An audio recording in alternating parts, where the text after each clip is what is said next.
DW. Maoni. Na mpenzi msikilizaji, jina la Raila Amolo Odinga litabakia siku nyingi sana katika historia ya kisiasa, sio tu ya nchini kwake Kenya, bali pia Afrika Mashariki na pengine Afrika nzima. Kenya wanamuita Master of Handshakes, manake bingwa wa maridhiano ya kisiasa kwa jina la Umoja wa Kitaifa. Wiki iliyopita ilikuwa mara yake ya 4 kuingia katika maridhiano ya kisiasa na mahasimu wake wakubwa wa kisiasa, kutoka Arap Moi kwenda kwa Mwai Kibaki, kwenda kwa Uhuru Kenyatta na sasa na Rais William Ruto. Mkono wa maridhiano ndio alama kubwa au miongoni mwa alama kubwa za Raila Odinga. Je, nini maana ya maridhiano haya? Nini malengo yake? Je, hufikiwa malengo hayo? Na kwa nini kila mara ni yeye Raila Odinga ambaye anasimama kwenye swala hili kwa zaidi sasa ya miongo mitatu ya siasa na vyama vingi nchini Kenya? Tunajadili maridhiano ya kisiasa nchini Kenya kwa kuungana hapa na wachambuzi wetu kutoka hapa nchini Ujerumani, kutoka mji mkuu Berlin. Tunaungana na Kadara Saleh, mchambuzi wa siasa za kimataifa na mtafiti ambaye kwa sasa yupo hapo Ujerumani kuendelea kazi zake, ingawa yeye ni mwenyeji wa mwambao wa Kenya. Tunaungana kutoka Nairobi na Kennedy Wandera. Kennedy yeye ni mwandishi wa habari wa siku nyingi, anaandikia vyombo vya kimataifa na amekuwa akiungana mara kwa mara hapa kutuelezea maono yake kuhusu siasa nchini mwake Kenya. Kutoka nchi jirani Tanzania tunaye Gwapo Mwakatobe, naye pia mchambuzi wetu wa mara kwa mara ambaye amekuwa nasi hapa kutusaidia maarifa ya kuzitambua na kuzijua siasa za ndani ya Afrika na za kimataifa. Naitwa Mohamed Khelef. Waungwana, karibuni sana kabisa kwenye maoni mbele ya meza duara. Asante sana. Asante. Na kwa hakika nitaanza hapa hapa Ujerumani kwa Kadara Saleh, kwa sababu mbali ya kuwa mtafiti aliwahi pia huko nyuma kuwa karibu sana kwenye rubaa za kisiasa, na kwa hivyo anayajua mengi katika siasa za nchi yake Kenya. Huu ni mkono wa 4 kutolewa na Raila kwa mahasimu wake wa kisiasa. Kadara Saleh, je, ulipousikia mkono huu unatolewa lilikuwa jambo la kushangaza kwako? Kusema kweli, mimi sikushangaa niliposikia kwamba mkono wa maridhiano umetolewa, ambao Kenya tuwaita handshake. Na ingawa umesema ni mara 4, lakini Wakenya wengi wanahesabu ni mara 5. Mara 5, naam. Kwa sababu mwaka jana kulipokuwa na machafuko makubwa ya hawa vijana ambao waitwa Gen Z, na serikali ikawa katika hali mbaya sana, haswa katika mambo ya maisha, gharama ilipopanda sana. Kwa hivyo kitu ilimfanya Rais William Ruto kufanya ni kukaa na Raila, wakakaa pamoja, wakavunja baraza la mawaziri kadhaa kutoka chama cha Raila ambao ni ODM, wakaingizwa, wakapatiwa wizara kubwa mbalimbali. Na baada ya hapo tukaona lile fujo likatulia kiasi kikubwa sana. Kwa hivyo ile pia inahesabiwa ni handshake ya 4, na hii ya sasa ni ya 5. Mimi sikushangaa kwa sababu au ilikuwa ni 4A na 4B. Haswa tunaweza kusema 4A na 4B. No. Kama ulivyotangulia kusema, katika utawala wa Rais Uhuru Kenyatta nilipata bahati, haswa kutoka mwaka wa 2017 mpaka 2022 nilikuwa ni mmoja katika madirectors wanaofanya kazi ndani ya chama cha Jubilee, ambacho ilikuwa ni pamoja ya Bwana Ruto na Bwana Uhuru. Kwa hivyo hii handshake ya pili ilipotokea baina ya Uhuru Kenyatta na Ruto na Raila, ilishangaza watu wengi. Watu wengi wakajiuliza maswala, haswa pale ndani ya chama. Kuna wengi walikuwa hatujui kuendelea nini na itamalizika namna gani. Mwisho tukaona ilivyoenda, na tukajua sababu nyingi zilifanya kwamba mpaka ile handshake ikapatikana. Unakusudia kidogo kwa ajili ya kuweka huu mnyororo katika nafasi yake, unakusudia handshake ya pili, maridhiano ya pili au ya tatu? Manake ya pili, kwa sababu ya kwanza ilikuwa ni ile ya marehemu Rais Mwai Kibaki baada ya machafuko ya kisiasa kutokea. Ni ya tatu. Kuna ya nyuma yake na Moi yaliyofanya akavunja NDP akajiunga na KANU. Nimeghafilika. Kwa hivyo ile ya Moi, ile cooperation ilikuwa ya kwanza. Naam. Alafu hii ya Kibaki 2007-8 ya pili, ya Uhuru ni ya tatu. Naam. Kwa hivyo ile ya Uhuru ilishangaza watu wengi sana, na ni kama kwamba walijitokeza wao wawili tu ghafla asubuhi, na watu wengi walikuwa hawajui, hata wale waliokuwa ndani ya serikali. Lakini hii ya sasa haikushangaza watu wengi, kwa sababu hasa baada kushindwa katika uchaguzi wa Umoja wa Mataifa katika chama kama ya Umoja wa Afrika, haikushangaza Wakenya wengi, hasa mimi haikunishangaza kabisa, kwa sababu swala ilikuwa ni kwamba huyu bwana ameshindwa uchaguzi, what is next, aenda wapi? Kwa hivyo hili halikunishangaza mimi kabisa, na nafikiri Wakenya wengi pia halikuwashangaza. Ni kama kwamba hapo ni kama kwamba Bwana Kadara Saleh, unataka kusema kwamba halikukushangaza kwa sababu ulishamweka katika fremu, katika picha. Raila Odinga ni mtu ambaye hawezi kuishi nje ya duara la nguvu, nje ya duara la madaraka. Kwa hivyo hiyo ni moja.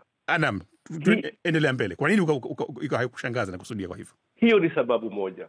Raila hajazoea, haswa kwa miaka 20 na zaidi, kuwa nje ya serikali, na pia hatufai kushangaa kwa sababu kwa kiasi fulani chama chake kimekuwa kikishirikiana sana na chama tawala ambayo ni UDP katika masala mengi kule bungeni na kule kwenye Senate. Kwa hivyo alikuwa haishangazi.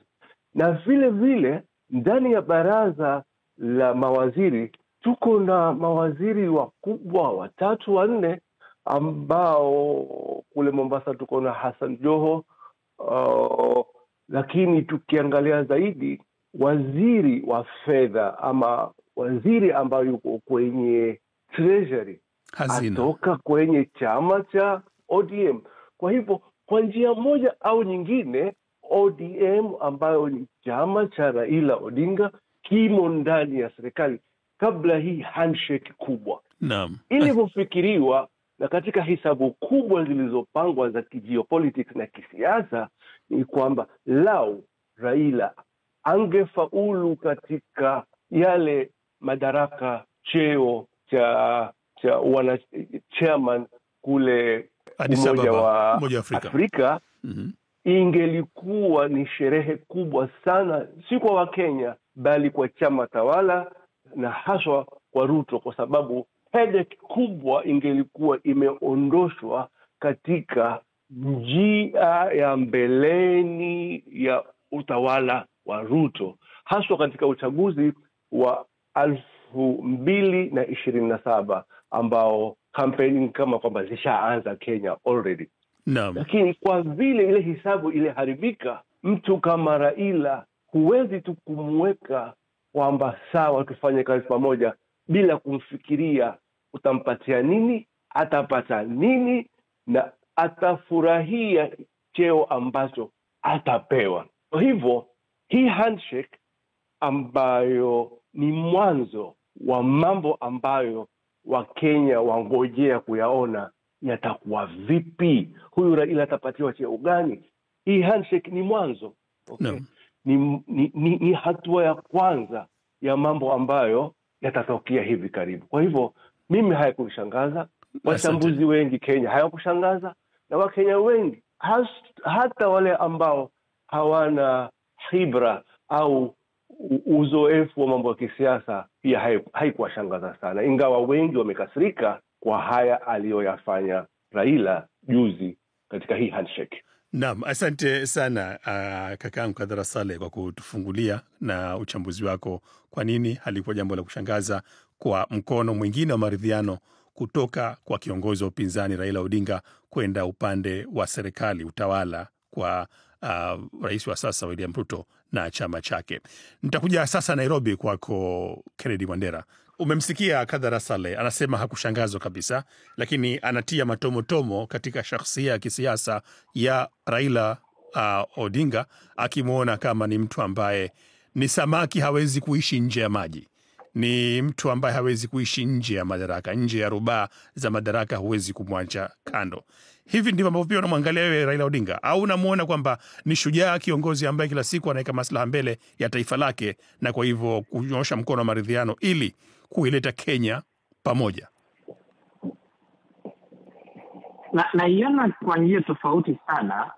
Ni kwamba Odinga nafasi yake au hadhi yake ya kisiasa ni hadhi ambayo kwa kiasi kikubwa inamweka katika mstari mmoja na rais wa nchi, kutokana na kwamba Kenya inapoelekea uchaguzi unakuta kwamba ana wafuasi wengi sana, na wakati kura za mgombea anayoshinda urais na yule anayekuwa wa pili anakuwa na kura ambazo kwa wingi labda tofauti inakuwa tu labda ni chini ya 100,000 hivi, na hilo linakuwa tatizo kubwa sana, kwa sababu iwapo unaingia kwenye kinyang'anyiro cha urais alafu tofauti wa kura unakuwa kiasi hicho, na kwa miaka mingi ambayo amekuwa katika siasa za Kenya na ufuasi ambao amekuwa nao unamweka katika hadhi ya juu sana, na kila mara hadhi hiyo inawapa marais ambao wanaliongoza taifa la Kenya nafasi ngumu sana kufanya kazi, kwa sababu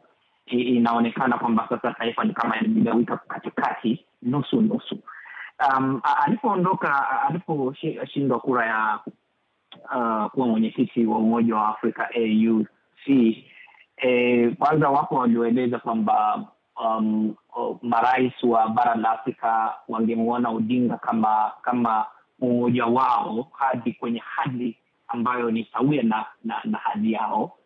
Kwa hivyo hawangemtumia kama katibu anavyotakiwa kuwa katika nafasi ya mwenyekiti wa umoja huo, na labda hilo ndio lilikuwa tatizo kubwa sana kwa hao marais wa umoja wa nchi za Afrika kutaka kumpigia kura au kutompigia kura. Lakini sasa tatizo lilokuwa hapo ni kwamba anaporudi Nairobi, wakati pamekuwa na maandamano mwaka jana ya vijana wa kizazi kipya ambao wamekuwa wakitaka mabadiliko, wakinungunikia maisha kupanda juu kwa gharama ya maisha, wapo wengi walioona kwamba kurudi Nairobi kwa Odinga kutakuwa ni tatizo kubwa sana kwa rais William Ruto, kutokana na ufuasi wake na hasa masuala ambayo amekuwa yakizungumzia sana, licha ya kuwa alikuwa anampigia debe sana Odinga kama mgombea wa Kenya. Na hivyo wapo waliokuwa wakieleza kwamba huenda anaporejea nyumbani Odinga akaona matatizo ambayo yanaiandama serikali ya Ruto, akaona kwamba sasa aanze kuzungumza sauti ya wananchi. Lakini vile wapo ambao walieleza kwamba Odinga kurudi Nairobi labda na kutokana na ufuasi ambao Rais Ruto amemuonesha hata kugombea wadhifa huo wa mwenyekiti wa Umoja wa Afrika, labda itakuwa mwanzo wa nafasi sasa ya kufanya kazi kwa pamoja. Na ilivyoukadiriwa ni kwamba angerudi nyumbani na kuanza kufanya kazi na Rais William Ruto. Lakini hilo pia limeleta tatizo sana, kwa sababu Wakenya wanaona kwamba amewasaliti. Mashirika ya kijamii na vile vile vyama vya kisiasa vya upinzani vimesema kwamba Odinga amesaliti nchi, angezungumza na wananchi, kwa sababu wengi hawaridhishwi na utawala wa Rais William Ruto. Kwa hivyo imeweka katika nafasi ambayo ni ngumu kidogo kujua nini hasa ambacho anastahili kufanya, na iwapo ataendelea kuzungumza sauti ya raia wa Kenya akiwa ndani ya serikali. Lakini Rais Ruto hakuwa na budi ila kumuingiza Odinga kwenye serikali, na tunataraji kwamba siku zijazo patakuwa na mabadiliko makubwa sana katika baraza la mawaziri. Na sasa kando na mawaziri watatu wa Odinga kwenye baraza hilo la mawaziri, tunatarajia kwamba huenda kukawa na nusu, kwa sababu sasa Odinga ndio sauti ya serikali ya Ruto. Naam, tayari tunaambiwa kwamba wabunge kutoka chama chako wameshaanza kuzichukua nafasi za uongozi wa kamati kadhaa za bunge ambazo mwanzo zilishikiliwa na watu wa Kenya Kwanza, ama sivyo? kweli kwa mfano kamati ya uhasibu ya bunge, yule mbunge ambaye alikuwa mwandani wa Rais Ruto wakati huo, lakini wakati matatizo yalimsonga yule aliyekuwa naibu rais wakati huo Rigathi Gachagua, anaondolewa katika nafasi hiyo. Yule anayesimamia kamati ya bunge la kitaifa ya bajeti anaondolewa, na wengine wengi wameondolewa. Sasa wamewekwa hawa wandani wa Odinga. Hiyo ni ishara kwamba sasa serikali ya Ruto inatafuta kinga. Inaweza kuwa kinga ya muda mfupi au ikawa ni kinga inayomwelekeza hadi uchaguzi wa mwaka 2027, lakini alihitaji hiyo kinga ili kuendelea kufanya kazi, kwa sababu kuondolewa kwa aliyekuwa naibu rais Rigathi Gachagua ambaye sasa amekuwa akizungumza na wananchi na kumpokea upande ule mwingine na viongozi wengine wa upinzani, kumemweka vibaya sana na rais wa sasa wa Kenya, ambaye inasemekana kwa darubini ya siasa za Mlima Kenya ambapo rais mstaafu Uhuru Kenyatta anatoka, kwamba eneo hilo sasa limemuondoka rais wa sasa na inakuwa vigumu sana kwake kufanya kazi. Na hivyo kutokana na kuondolewa kwa hawa bunge kwenye nafasi hizo, sasa anaitegemea sana hadhi ya Odinga na sauti ya Odinga kama kinga ambayo itamsaidia na kuisaidia serikali yake kutekeleza ajenda yake. Na ni kama nimekuelewa vizuri, unadhani kwamba Raila anatumiliwa na Ruto kumjengea kinga mbele ya Wakenya, na sio kwamba hii ni hatua ambayo inakwenda moja kwa moja kwenye kuzungumzia kuitulizanisha nchi, kujenga umoja wa kitaifa. Na madai ambayo nayasema, ni kukumbushe Kennedy Wandera, ni kwamba tayari kwenye hotuba zao walizozungumza siku ya Ijumaa, wote wawili wamepinga kwamba hapana chochote kuhusu maslahi ya mtu binafsi, ni maslahi ya kitaifa ya Kenya. Lakini wewe pengine na wachambuzi wengine unasema kwamba hapana, ni swala la nusu mkate ambalo limezoeleka katika siasa za Kenya. Raila huwezi kumnyima nusu mkate akakubali umnyime. Hawa ni wanasiasa wawili ambao wamekuwa katika chama kimoja kabla Ruto kuingia huko.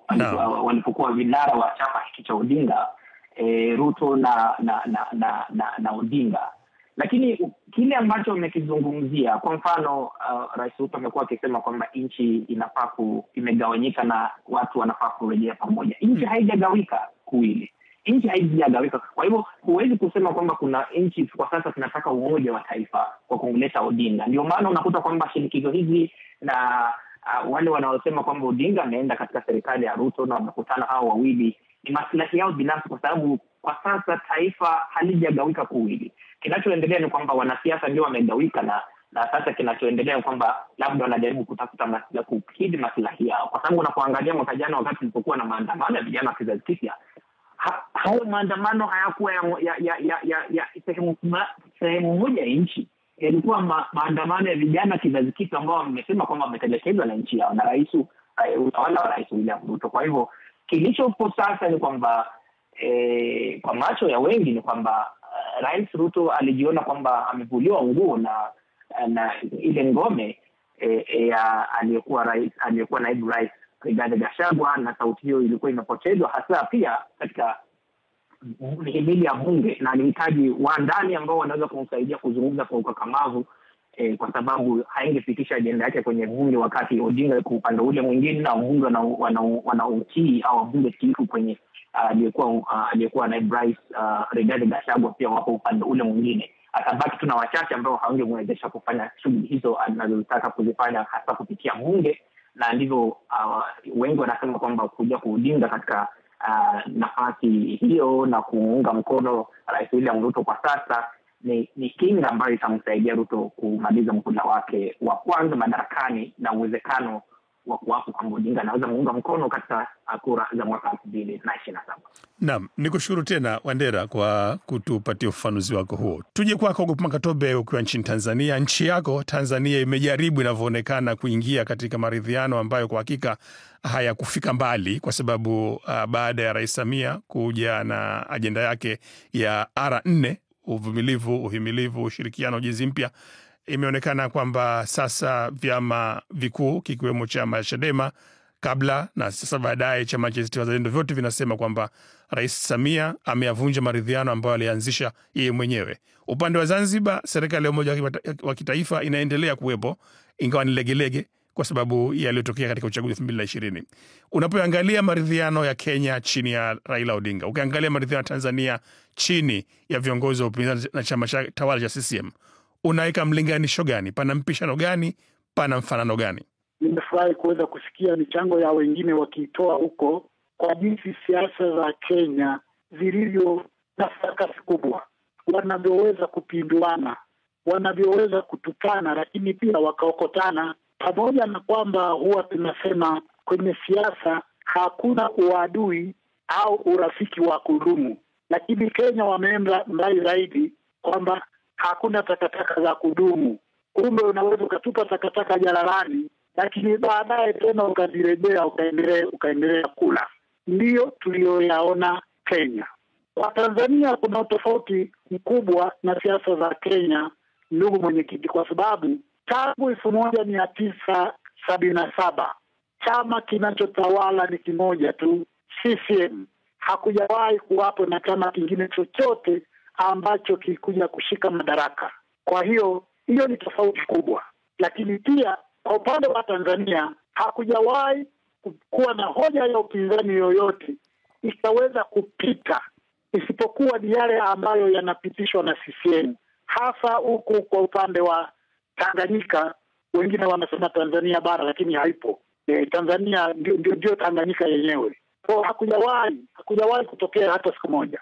Mara nyingi hata hoja ingekuwa nzuri kiasi gani kutoka upinzani, nzuri kweli kweli, lakini haijawahi kupita mpaka upate ridhaa, mpaka iridhiwe na CCM. Amini usiamini, mwenyekiti, ni kwamba hata maandamano ambayo yapo kikatiba mnaweza kuandamana vizuri tu, tofauti na wenzetu wa Kenya ambako wanaandamana tu. Huku ni ruhusa ya rais. Rais akisema hakuna kuandamana, kwa hiyo imekuwa rais wa nchi kama ndio sheria, ndio katiba yenyewe. Lakini siasa za Kenya ziko tofauti sana. Waliwahi kupata hata na katiba mpya pale ambapo upinzani ulisimama kidete, hasa huyu Raila Odinga baada ya kuanzisha Orange Democratic Movement. Kwa hiyo wenzetu wanafanikiwa, wenzetu wanaandamana, wenzetu hoja zinaingia. Kitu tu pekee ambacho labda naweza kusema kwamba Kenya wamefeli ni kwamba hawajawahi hata siku moja kufuata au hata kuiga na umoja wa vyama au muungano au maridhiano kama ambayo tulifanya sisi upande wa Zanzibar 2010 mpaka kuja 2015. Kwa kweli tulikuwa na umoja mzuri sana kabisa, na mpaka sasa hivi unaendelea, ingawaje kama ulivyosema ni regelege. Lakini kwa Kenya ni tofauti. Kenya wanaweza wakaungana leo, wakakubaliana leo, kesho wanavunjana kabisa. Tunazungumza aina ya miungano ya Kenya, aina ya jinsi ambavyo wanaweza wakaja pamoja, lakini pia wakasambariki sana. Huyu Raila Odinga, mimi ninaona pamoja na nguvu hizo nazo, pamoja na mambo mazuri aliyowahi kufanya katika ubinafsi umemtawala zaidi, na kiu ya madaraka imekuwa kubwa sana. Tukumbuke pale alipokuwa anaungana na KANU 2002 na kupewa ukatibu mkuu wa chama cha KANU, Daniel Arap Moi akiwa bado ni rais, alikuwa ametoka kwenye mateso makubwa sana ya kufungwa chini ya huyo Daniel Arap Moi. Wakati watu walikuwa wanatamani ang'olewe, Raila Odinga akajiunga naye. Lakini pale ambapo hakupitishwa kugombea urais, Moi akampiga chini, wanasema watu, akamweka mwingine. Raila akachukia, akaondoka, akaenda kuungana na Kibaki. Ndio hiyo Naki ambayo alikuwa alipita Kibaki, walikuwa wanaita Kibaki tosha. Kwa hiyo huyo ni mtu ambaye kwa kweli kwamba pale ambapo maslahi yake yametetereka, mara nyingi yuko tayari kukumbuka matatizo yake akayala kaza. Yuko tayari kufuata hizo sema hizi nitakataka, akazifuata tena. Ni huyo Raila Odinga kwenye kampeni za 2022 akiwa na azimio la umoja, Kenya moja, azimio la umoja, One Kenya, aliungana na Uhuru Kenyatta kwa kweli kuelezea ambayo hawafai watu umoja wa UDA, Kenya kwanza. alipiga kampeni kwa kweli, na hata hakukubali kwamba William Ruto ameshinda, pamoja na kwamba mahakama ilimthibitisha huko. Akaanza kampeni kali kweli kweli, lakini Ruto alipoona mambo ni mabaya, alipomsogelea Raila Odinga chini kwa chini, wakaenda hata pamoja kwenda kuchunga ng'ombe Uganda kwa ghafla kabisa, bila kukiambia chama chake ODM, bila kuambia Gen Z. Watu walikuwa wanaandamana kufuata yeye, lakini kwa sababu rais alikuwa amekwenda kumshika yeye mwenyewe, akafuata ubinafsi wake, akaacha yale ambao alikuwa anaandamana kwayo, kupunguza hali ngumu za maisha za Wakenya, vyakula kuweza kupungua bei, hata kuondoa na baadhi ya miswada bungeni kama mswada wa fedha.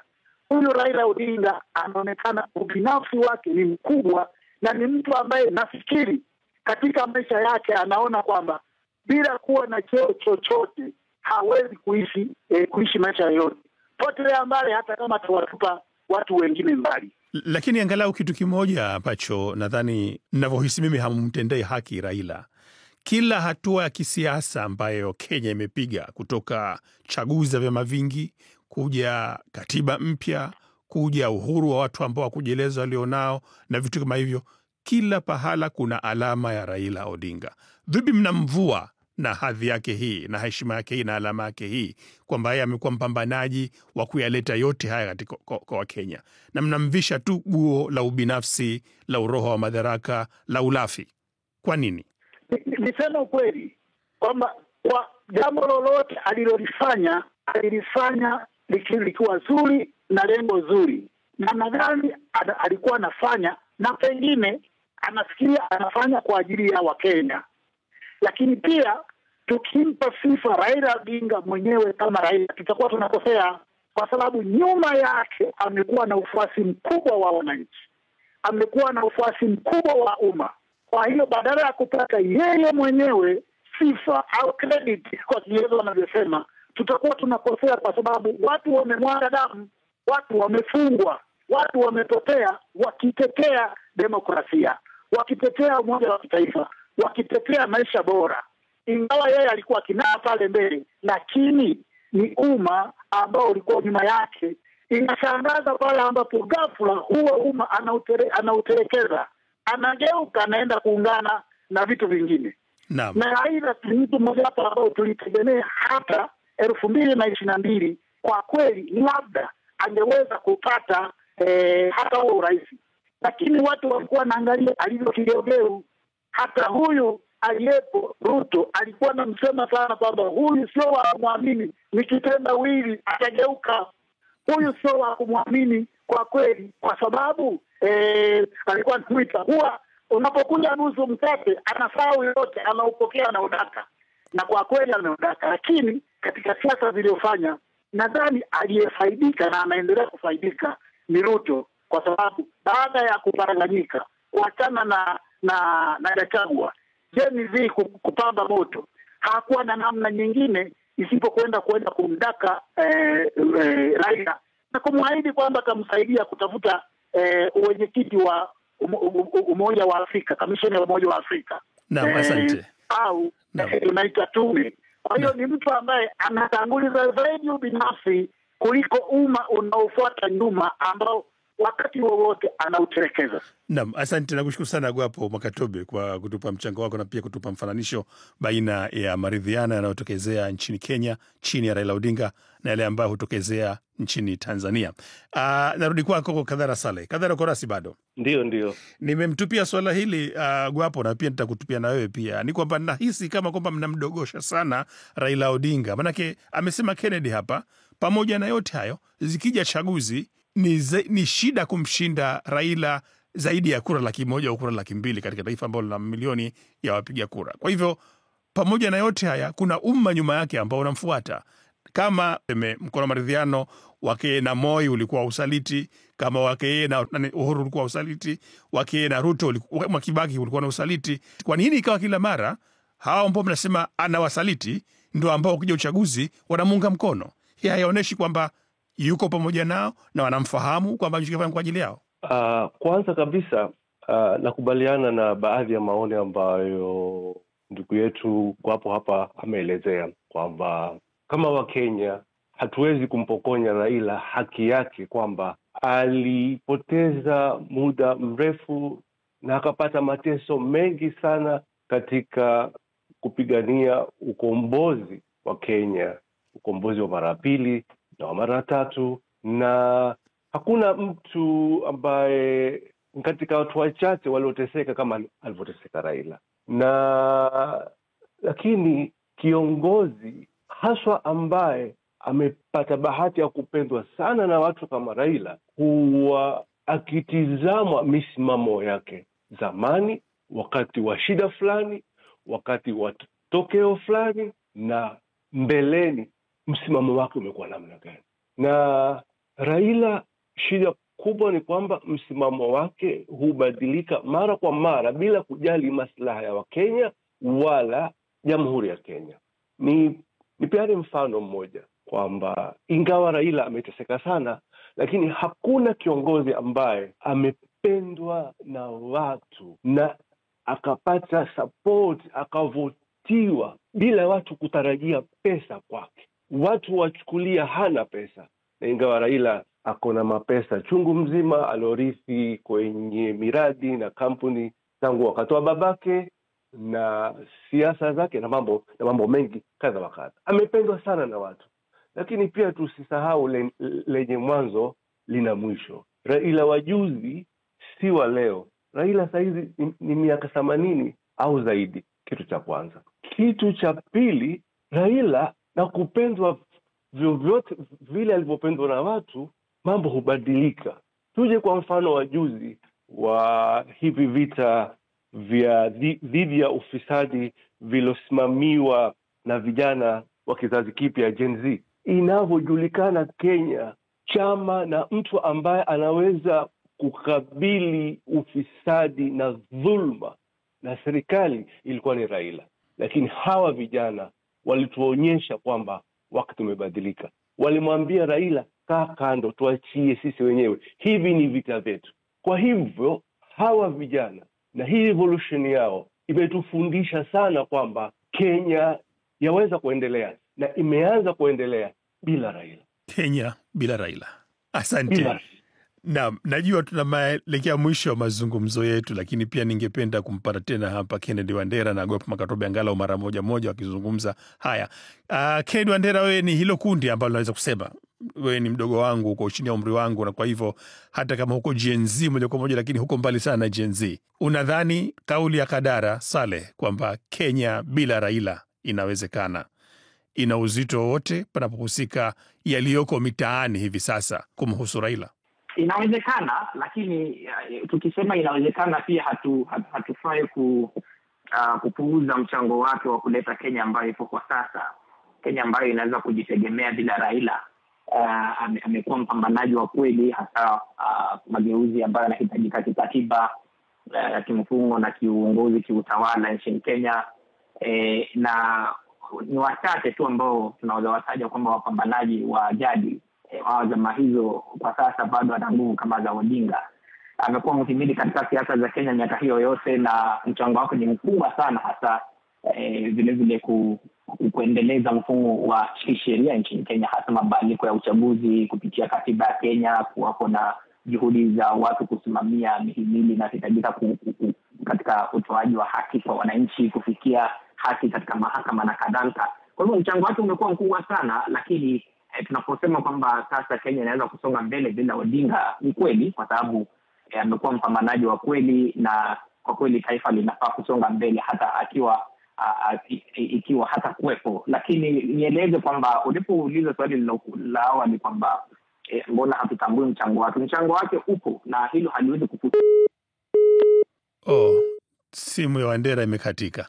Wandera kidogo, kwa vile Wandera, naam, hatumpokonyi Raila dori aliyocheza, jukumu alilolifanya kuifanya Kenya tuwe na uhuru ambao tunajivunia leo. Tunaweza kusema tutakalo na kufanya tutakavyo. Kusema kweli, opposition, upinzani, ni chombo muhimu sana katika dola yoyote. Kwa hivyo tukikosa upinzani huwa ni hasara kubwa kwenye nchi. Kabla hatujaenda kwa mtu mwingine, nataka kuongeza nukta moja hapa, nayo ni kwamba Raila sababu kubwa kwamba amekuwa yeye ndiye anatafutwa kwenye handshake ni kwamba tangu wakati handshake ya kwanza ya Moi na mpaka sasa amekataa chama chake kuvunjwa au kumezwa na chama cha muungano. Kwa hiyo kukitokea shida yoyote, yeye na watu wake hubaki huru. Okay. Nikimalizia, hali tulionayo ya sasa Kenya ya ufisadi, uporaji mali, watu kupotezwa, vijana kuuawa na hali ya kuzorota kwa uchumi, ingawa serikali tawala ndio responsible, serikali zilizotangulia zilichangia katika uchumi kwa hali hii, lakini nikimalizia nasema kwamba tulivyo sasa, adui mkubwa wa demokrasia na kuzorota kwa maadili katika serikali ya Kenya wakati wa Ruto na haswa kipindi cha pili ya miaka 5 ya wakati wa uhuru ni Raila Odinga na chama chake cha ODM. Kwa hivyo narejelea, adui mkubwa leo hii wa uzorotaji, kuharibiwa mali ya umma si Ruto peke yake, ni Raila na chama chake. Ndiyo maadui wakubwa wa demokrasia, na Raila na chama chake vile vile ndio maadui wakubwa wa shida ambazo ziko Kenya, kwa sababu ya kukubali kila mara kushikana na kuwa na handshake na watu ambao lau si hii handshake wangeling'olewa katika mamlaka. Leo hii Ruto asifiwa na viongozi mbalimbali kwamba ni kama ule mgonjwa ambaye yuko ICU, yuko kwenye life support, lakini kwa sababu ya Raila na ubinafsi wake na mambo kama hayo, ndio Ruto ataendelea kutawala, amalize humuhula pengine na mwingine. Kwa hivyo kulingana na mimi, adui mkubwa wa demokrasia Kenya miaka 10 iliyopita ni Raila Odinga na chama chake. Naam, bila shaka ni jambo la nataka mjadala mpya hilo, na bila shaka pengine tupata muda siku moja kulijadili na Kadhara Saleh na wenzetu hapa. Lakini kauli ya mwisho kabisa kutoka kwako Gopa Katobe, dakika moja tu tafadhali, dakika moja tu. Umetueleza mlinganisho ulio baina ya Kenya na Tanzania katika swala la maridhiano ya kisiasa. Swali langu kwa kumalizia ni kwamba, je, kwa hivyo Tanzania wana kipi cha kujifunza kutoka Kenya? Tunayo ya kujifunza mengi kutoka Kenya. Moja tu naomba moja tu, muda umalizika. Naomba moja tu. Moja ni kwamba kuna uhuru mkubwa sana wa kufanya siasa sawa na sheria zinavyoruhusu. Wakati huku sisi unafanya siasa kulingana na utashi wa mtu, hasa rais, kama ambavyo Magufuli aliwahi kusema hakuna maandamano, ingawaje katiba inaruhusu na aliapa kulinda, na kweli maandamano yakasimama. Amekuja mwingine anasifiwa kwa kuyaruhusu maandamano, wakati maandamano hayaruhusiwi na rais. Maandamano si utashi wa mtu yeyote yule, maandamano ni haki ya kisheria. Kwa hivyo nimekuelewa sisi kwamba mtu rais mwenye mamlaka makubwa amegeuka kuwa zile sheria, wakati angalau wenzetu Kenya wanafuata sheria. Lakini tunachowashinda wao kwamba angalau sisi tuna umoja wa kitaifa, wao wana makabila, ubinafsi, maeneo na pengine tamaa kubwa ya madaraka pasipo kuwatia wengine. Na mpenzi msikilizaji, maoni mbele ya meza duara leo hii yamejadili maridhiano ya kisiasa nchini Kenya. Kwa mara ya 4 Raila Odinga, kiongozi wa upinzani, amenyoosha mkono maridhiano kwa mpinzani wake mkubwa wa kisiasa, rais wa sasa William Ruto. Huko nyuma alifanya na aliyekuwa rais marehemu Daniel Arap Moi, kisha aliyekuwa rais pia Mwai Kibaki marehemu, na kisha Uhuru Kenyatta, na sasa amefanya tena haya pia na huyu aliyekuwa madarakani William Ruto. Tumeangalia kuhusu taswira ya kisiasa ya Kenya chini ya maridhiano ya kisiasa ambayo pia ni chini ya Raila Odinga. Nashukuru wachangiaji wetu hapa, Gopa Katobe ambaye amezivute hapo, Kadhara Saleh akiwa hapa nchini Ujerumani mjini Berlin, na pia Kendo Ndera ambaye simu yake ilikatika, lakini alituzungumzia kuhusu mtazamo wa vijana pamoja na yanayojiri katika mitaa ya Kenya hivi sasa, wakati nchi itayarisha kuona matokeo ya hicho kinachoitwa handshake, mkono wa maridhiano mwingine kutoka kwa Raila Odinga kwenda kwa watawala. Naitwa Mohamed Khelef, na kwaherini hadi mara nyingine.